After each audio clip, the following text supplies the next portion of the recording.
पाठ 12 गंगा की आत्मकथा। पाठ परिचय।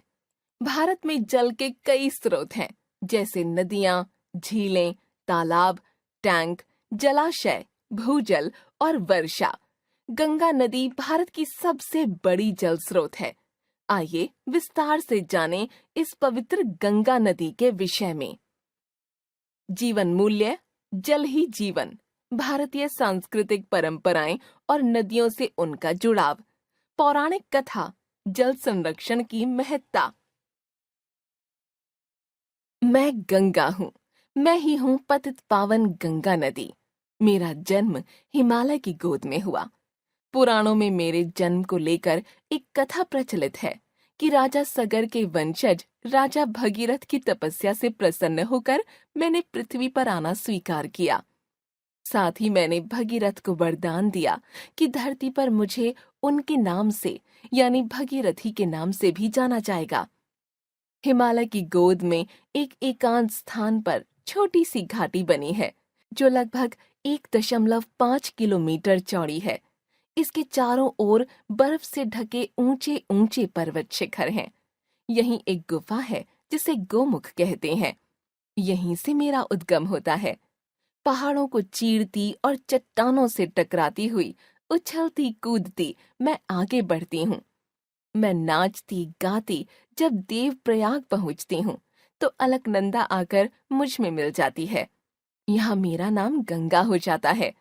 ऋषिकेश पहुँचते पहुँचते मैं मैदान में बहने लगती हूँ। मैं लक्ष्मण झूले के साथ खेलती हुई अपनी यात्रा को जारी रखती हूँ और पहुँच जाती हूँ भोले भंडारी शिव की नगरी हरिद्वार में। वहां प्रतिदिन सुबह शाम लोग मुझे श्रद्धा से प्रणाम करते हैं और मेरी आरती उतारते हैं। ऋषिकेश, हरिद्वार और काशी मेरे किनारों पर बसे प्रसिद्ध तीर्थ हैं। इन तीर्थों पर अनेक मंदिर और आश्रम स्थित हैं। भारत ही नहीं बल्कि विदेशों से भी तीर्थ यात्री और साधु संत मुझ में स्नान करने और इन तीर्थों और मंदिरों के दर्शन करने आते हैं। मेरे दर्शन और मुझ में स्नान करने की बहुत महिमा है। हरिद्वार का एक पवित्र और महत्वपूर्ण धार्मिक स्थल हर की पौड़ी है। इसका अर्थ है हरि अर्थात शिव के चरण।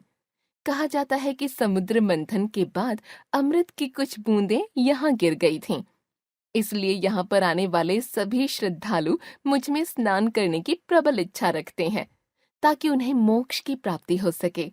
यहाँ का वातावरण और प्राकृतिक सौंदर्य बहुत ही मनमोहक है।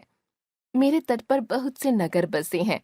इन नगरों के बड़े बड़े कारखानों और फैक्ट्रियों में भी मैं ही जल पहुंचाती हूँ।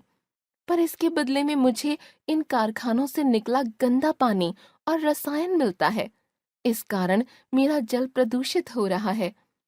अब मैं पहुंचती हूँ प्रयागराज, जहाँ मेरा संगम मेरी छोटी बहन यमुना नदी से होता है। इस संगम पर प्रत्येक 12वें वर्ष बड़ा भारी कुंभ का मेला लगता है, जिसमें शामिल होने के लिए देश विदेश से लाखों श्रद्धालु आते हैं। 144 वर्षों के बाद 13 जनवरी 2025 से 26 फरवरी 2025 तक यहाँ महाकुंभ का मेला लगा था। 50 करोड़ से अधिक श्रद्धालु देश विदेश से इस महाकुंभ में संगम घाट पर डुबकी लगाने और मेरे दर्शन हेतु पधारे हैं। प्रयाग से फिर कूदती नाचती मैं आगे बढ़ जाती हूँ, क्योंकि मेरा काम तो निरंतर बहना, लोगों की प्यास बुझाना, खेतों को सींचना और जीवन को आगे बढ़ाना ही है। अब मैं पहुँच चुकी हूँ वाराणसी अर्थात काशी में। काशी एक बहुत बड़ा तीर्थ है। यह बाबा विश्वनाथ का स्थान है और मेरे भारत की मिलीजुली संस्कृति का एक बड़ा केंद्र है। काशी तक के सफर में मेरे अंदर छोटी बड़ी 50 नदियां समाहित हो चुकी हैं। अब मैं निकल जाती हूँ बिहार राज्य की ओर, छपरा, पटना जैसे नगरों से होते हुए। अब मैं पश्चिम बंगाल जाऊंगी। यहाँ मैं 2 धाराओं में बंट जाती हूँ। मेरी एक धारा बांग्लादेश को चली जाती है, जिसे बांग्लादेश में पद्मा के नाम से पुकारा जाता है। मेरी दूसरी धारा कोलकाता की हुगली नदी कहलाती है। मीलों की लंबी यात्रा करने के बाद अंत में मैं बंगाल की खाड़ी में समुद्र में मिल जाती हूँ।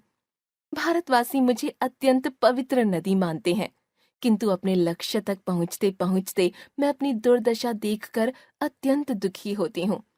कारखानों और उद्योगों से निकले हानिकारक रसायन और विषैला पानी मेरे स्वच्छ तथा निर्मल जल को प्रदूषित कर देता है। मुझे 4 नवंबर 2008 को भारत की राष्ट्रीय नदी घोषित किया गया था। मेरे ऊपर बने पुल, बांध और नदी परियोजनाएं भारत की बिजली, पानी और कृषि संबंधित जरूरतों को पूरा करते हैं। वैज्ञानिकों का मानना है कि मेरे जल में एक ऐसा विषाणु है जो जीवाणुओं और अन्य हानिकारक सूक्ष्म जीवों को जीवित नहीं रहने देता। मेरे जल को शुद्ध करने के लिए अनेक परियोजनाएं नमामि गंगे योजना के अंतर्गत चल रही हैं। मुझे विश्वास है कि जल्दी ही मैं पहले जैसी स्वच्छ और निर्मल गंगा बन जाऊंगी।